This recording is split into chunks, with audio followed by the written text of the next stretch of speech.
ગુનેગારોના હાથ લાંબા છે કે કાનૂનના હાથ ટૂંકા પડે છે તે એક મોટો સવાલ। જૂનાગઢમાં સિંહ દર્શનના નામે થતા ઓનલાઈન ફ્રોડનો ભાંડોફોડ થયો। અમુક આરોપીઓ પકડાયા પણ ખરા, જો કે હજુ ગેરકાયદે ઓનલાઈન બુકિંગ તો બંધ જ ના થયું।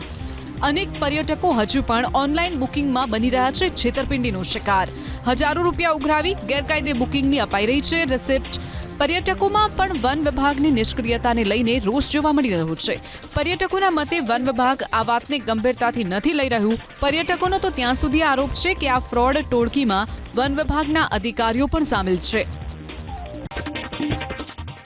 ગુનેગારોના હાથ લાંબા છે કે કાનૂનના હાથ ટૂંકા પડે છે તે એક મોટો સવાલ। જૂનાગઢમાં સિંહ દર્શનના નામે થતા ઓનલાઈન ફ્રોડનો ભાંડોફોડ થયો। અમુક આરોપીઓ પકડાયા પણ ખરા, જો કે હજુ ગેરકાયદે ઓનલાઈન બુકિંગ તો બંધ જ ના થયું। અનેક પર્યટકો હજુ પણ ઓનલાઈન બુકિંગમાં બની રહ્યા છે છેતરપિંડીનો શિકાર।